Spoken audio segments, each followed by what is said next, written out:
para que o Senhor fale aos nossos corações e nada disso venha atrapalhar a tua voz, aquilo que o Senhor quer dizer nessa manhã. Em nome de Jesus. Amém. E hoje a gente vai falar sobre a erosão da igreja.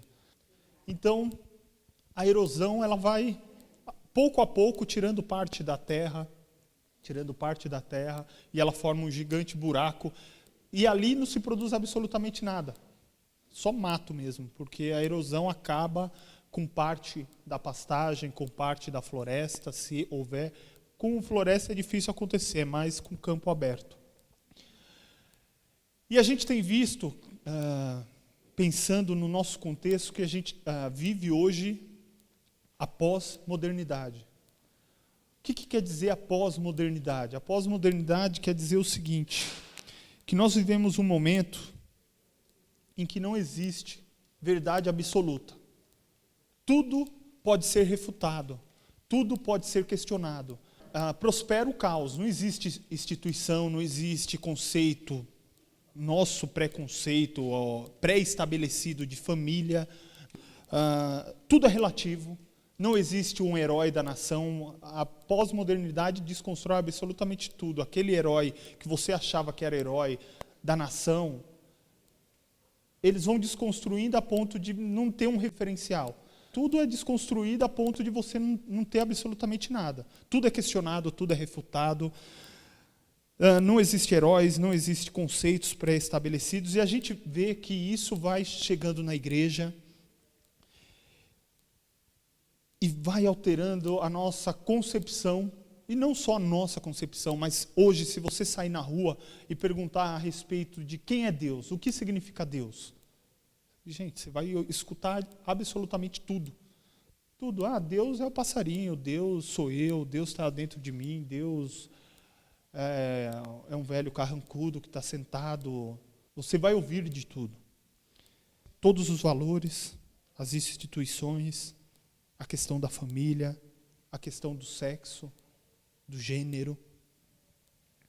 E dentro da igreja vemos o número de pessoas que relativizam a oração, um número cada vez menor de pessoas que acreditam que a Bíblia é inspirada, e um número cada vez maior, até de pastores e líderes, que não acreditam mais no céu e no inferno.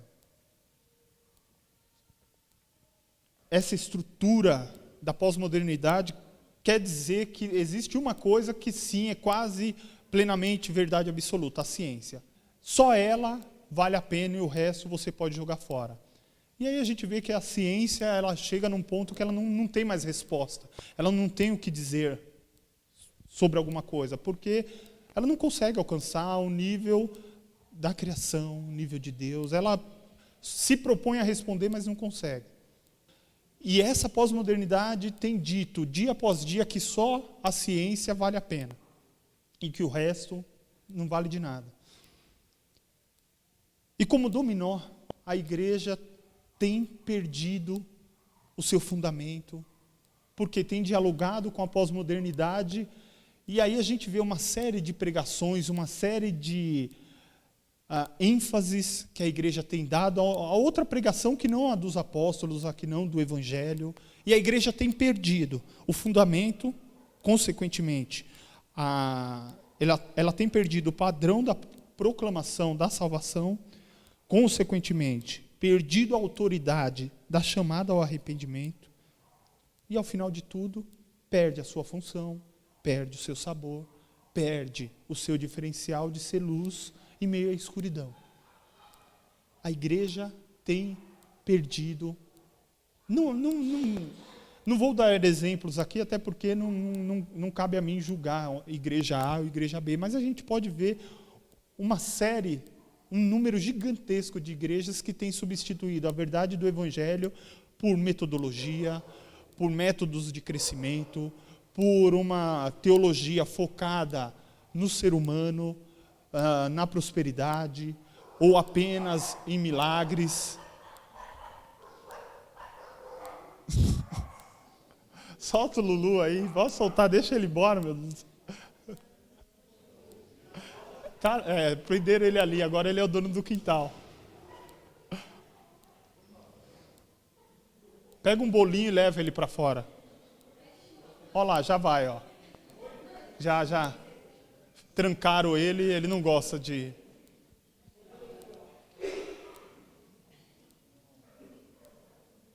Quem quiser pode levar para casa, viu, gente?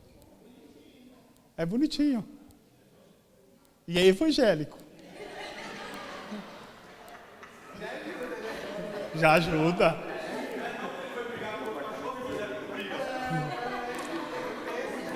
E ainda fala em latindo.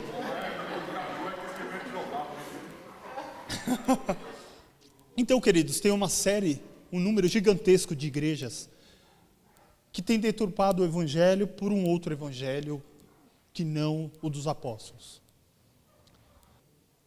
Abra sua Bíblia em 2 Timóteo 3.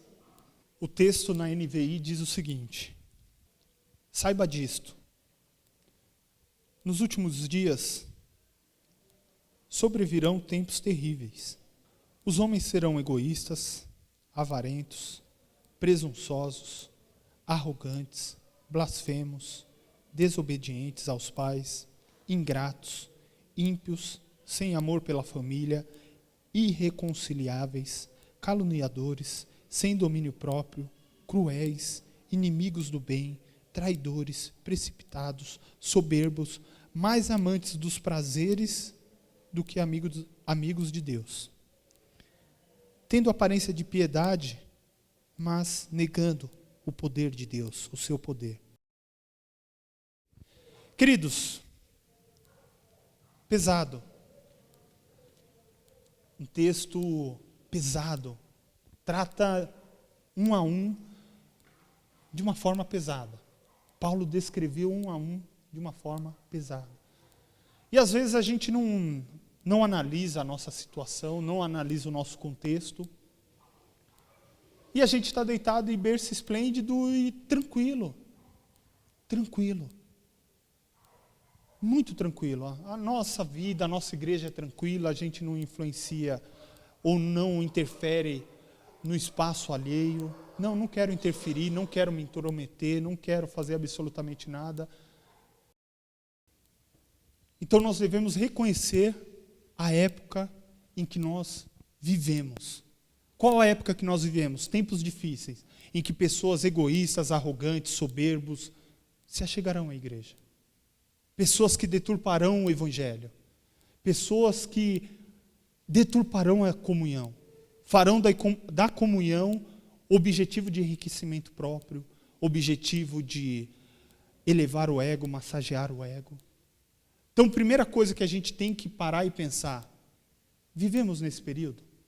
Você, refletindo um pouco sobre o nosso contexto, nós temos vivido esse período? Nós temos passado por esse período? Devemos reconhecer a época em que vivemos. Existe um ponto muito interessante que a gente não tropeça em rochas gigantescas. A gente tropeça em pequenas pedras que estão pelo nosso caminho. Rochas gigantescas a gente de longe consegue enxergar e consegue passar por elas. Mas pequenas pedras nos fazem tropeçar. E às vezes, no nosso dia a dia, sem analisar o nosso contexto, sem analisar o período que nós vivemos, nós tropeçamos nessas pessoas, achamos que nossa igreja é sem poder, porque a igreja de tal pastor está prosperando, ou porque a igreja está cheia de gente, outra igreja está cheia de gente, ou a pessoa está cheia de riqueza. E não dá para negar, não dá para suavizar o texto, não dá para amenizar o texto, não dá para ignorar o texto. O texto está dizendo sobre egoístas, avarentos, presunçosos, arrogantes, blasfemos, desobedientes aos pais, ingratos, ímpios, sem amor pela família, irreconciliáveis, caluniadores, sem domínio próprio, cruéis, traidores, precipitados, soberbos. Essas pessoas, se elas não chegaram ainda, elas vão chegar. Em alguns casos, elas podem se fazer presente no nosso meio hoje, em 2 Timóteo 3, 14 a 17. Quanto a você, porém, Permaneça nas coisas que aprendeu e das quais tem convicção, pois você sabe de quem o aprendeu. Porque desde criança você conhece as sagradas letras, que são capazes de torná-lo sábio para a salvação mediante a fé em Cristo Jesus. Toda a Escritura é inspirada por Deus, útil para ensino, para a repreensão, para a correção e para a instrução na justiça, para que o homem de Deus seja apto e plenamente preparado para toda boa obra. Primeiro ensinamento de Paulo a Timóteo nesse texto: permaneça naquilo que você aprendeu. É o texto. 2 Timóteo 3,14. Mas você, filho, permaneça naquilo que você aprendeu. Permaneça naquilo que você aprendeu. Essas pessoas chegarão, essas pessoas se tornarão líderes, essas pessoas se tornarão pastores, missionários, essas pessoas serão como cada um de nós aqui, elas se infiltrarão na igreja, mas você, Timóteo, permaneça naquilo que você aprendeu. Aprendeu de quem? Às vezes dos pais, às vezes dos familiares, tios, tias, irmãos, às vezes de mentores, às vezes de líderes, às vezes de irmãos em Cristo. De quem que você aprendeu alguma coisa boa em relação a Deus? Permaneça nisso, porque a pós-modernidade quer arrancar isso da nossa cabeça. Quer tirar, quer afirmar que esses conceitos não são verdades absolutas. Que esses conceitos são relativos. Ela quer relativizar absolutamente tudo que você aprendeu, de bom dos pais, de bom da igreja, de bom de um mentor, de bom de um líder, de bom de um irmão em Cristo. Mas você, Timóteo, se você identificou, se você olhou e viu que essas pessoas estão chegando, você permaneça naquilo que você aprendeu. Então, primeiro ponto, queridos, reconheça a época em que você vive. Segundo, permaneça naquilo que você aprendeu. Terceiro ponto, vamos voltar para o texto. Quanto a você, porém, permaneça nas coisas que aprendeu e das quais tem convicção, pois você sabe de quem aprendeu. Pois desde criança você conhece as sagradas escrituras, as sagradas letras, que são capazes de torná-lo sábio para a salvação mediante a fé em Cristo Jesus. Toda escritura é inspirada. Permaneça firme na palavra inspirada por Deus. Querido, o engano, a pós-modernidade, até mesmo Satanás, tem usado a mesma tática que a serpente usou desde o começo, lá no Jardim do Éden. Qual que é essa tática? Ela tenta levar as pessoas a duvidarem daquilo que Deus diz.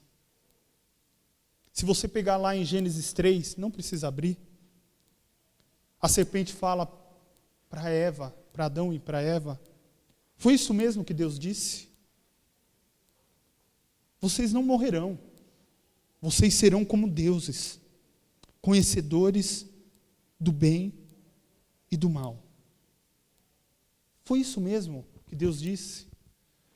E dia após dia a gente tem se deparado com cristãos que perderam a referência bíblica. Perderam a dimensão de que a palavra é inspirada.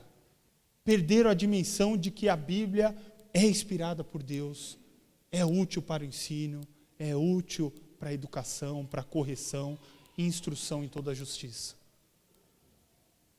Essas pessoas estão chegando, essas pessoas, os caluniadores, os zombadores, os egoístas, soberbos, os desafeiçoados, estão chegando na igreja. Dia após dia se infiltram na igreja. pregando um evangelho que não é o evangelho dos apóstolos. E às vezes até a gente mesmo se pega em alguns conceitos que não tem nenhuma relação com o texto bíblico, com o evangelho, com a doutrina bíblica, com a doutrina cristã. Se nós estivermos confusos, qualquer vento nos levará a qualquer lugar.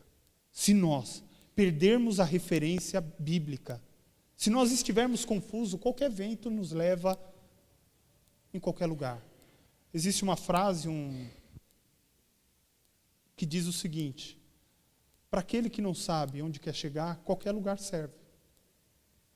Então, se você não sabe aonde você quer chegar, qualquer lugar serve para você, porque qualquer coisa serve. Se você não sabe aonde você quer chegar, qualquer caminho, vou pegar essa rua, vou pegar essa rua.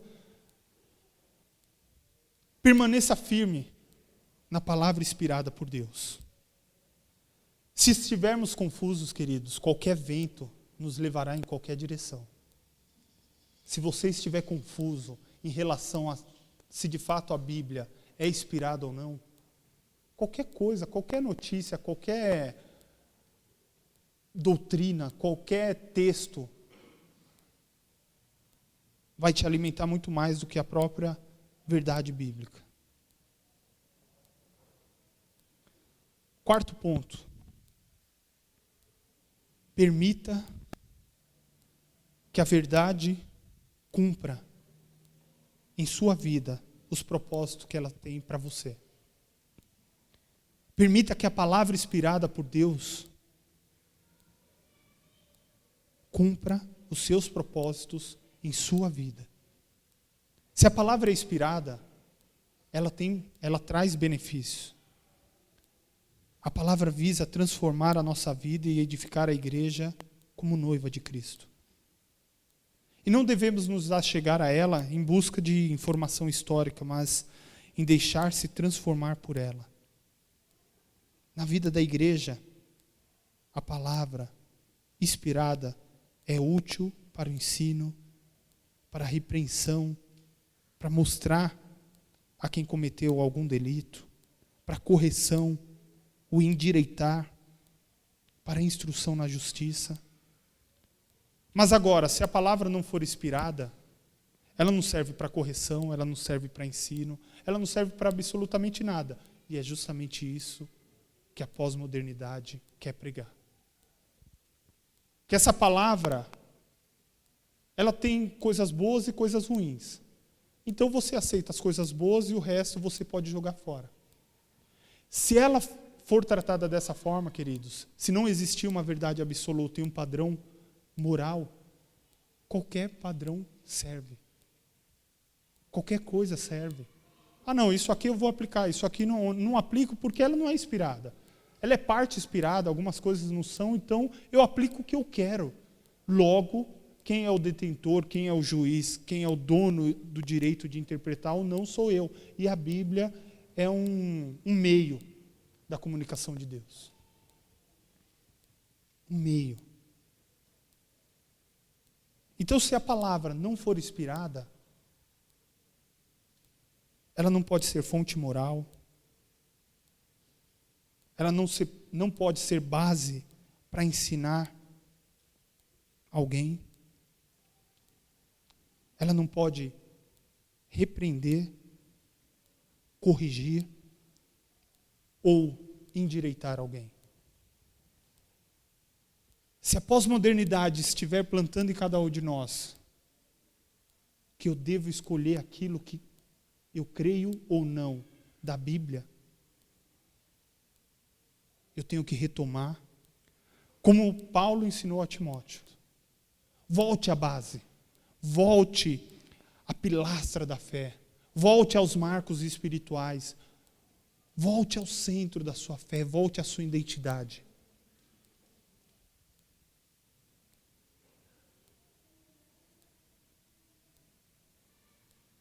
Permaneça firme na palavra inspirada por Deus.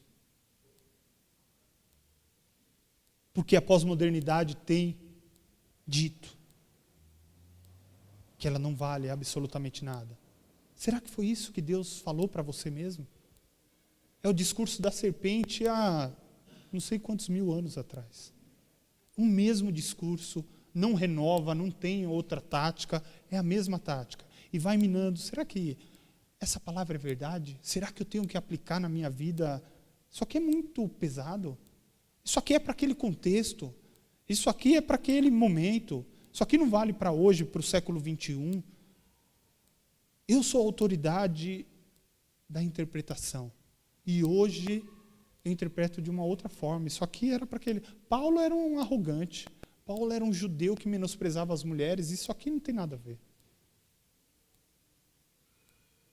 E a gente vai minando a palavra inspirada por Deus. Logo, ela não serve para mais nada. Nem para o ensino, nem para a educação, nem para a instrução na justiça. Mas você, Timóteo, volte ao princípio. Permaneça firme naquilo que você aprendeu, na palavra inspirada por Deus, e permita que essa palavra que é inspirada, que pode trazer benefícios, cumpra em você os propósitos que ela tem que cumprir. Por quê? Se ela é útil para ensino, para correção, e ela prepara você para toda boa obra. Para toda boa obra. Por mais que a pós-modernidade tente romper com todas as instituições, família, igreja, as pessoas ainda estão sedentas por uma voz legítima. Pode passar. O mundo está à espera de uma voz legítima, a voz de Deus. Não um eco do que os outros estão fazendo e dizendo, mas uma voz autêntica, aquela voz que preenche. Por mais que a pós-modernidade tente desconstruir todas as instituições, tem muita gente levantando a bandeira, não, a gente quer uma família de homem e mulher. Nós queremos ouvir Deus falando ainda, e nós acreditamos na igreja, no corpo de Cristo. Nós acreditamos nessa instituição ainda. Nós vamos voltar aos primórdios, como Paulo ensinou a Timóteo. Eu vou voltar na base, porque tudo está deturpado. O ensino está deturpado. Essas pessoas chegaram à igreja e estão deturpando o ensino. E por mais que a mídia, que os jornais, que a televisão propaguem e façam um marketing gigantesco da pós-modernidade, no âmago as pessoas querem uma voz legítima, a voz de Deus. Elas querem escutar isso, porque elas estão cansadas. Elas estão cansadas. O mundo está à espera de uma voz legítima. Igreja com propósito? Não. Teologia da prosperidade? Não. Cura, cura, cura, sempre cura? Não. Calvinismo, arminianismo? Não. O mundo está à espera de uma voz legítima. A voz de Deus. Não um eco do que os outros estão fazendo e dizendo, mas uma voz autêntica. Queridos, se nós perdemos a base, nada disso aqui faz sentido. Se nós perdemos a dimensão de que a palavra de Deus é inspirada, útil para o ensino, útil para a correção, útil para a instrução em toda a justiça, se nós perdemos essa fagulha, isso aqui não faz sentido. E a pós-modernidade, ou até mesmo Satanás, cumpriu bem o seu papel de tirar essa semente, de tirar essa fagulha do seu coração. Os caluniadores, os egoístas, os soberbos estão chegando. Cabe a nós refletir se de fato eles estão chegando ou se às vezes já estão em nosso meio. propagando o ensino que não o Evangelho, propagando o ensino deturpado que não o Evangelho de Jesus Cristo. A você cabe voltar ao início. Cabe reafirmar que a Bíblia é inspirada por Deus, útil para ensino, correção e para a preparação, para a sua preparação, para toda boa obra. Se você perdeu isso, retome. Ore hoje. Volte às Escrituras, volte ao texto bíblico. Deixe que o texto, a palavra inspirada, possa cumprir em você os propósitos de Deus para a sua vida. Amém? Baixe sua cabeça agora. Deus, nós vivemos um momento muito semelhante ao que Paulo descreve a Timóteo. Motivos egoístas, motivos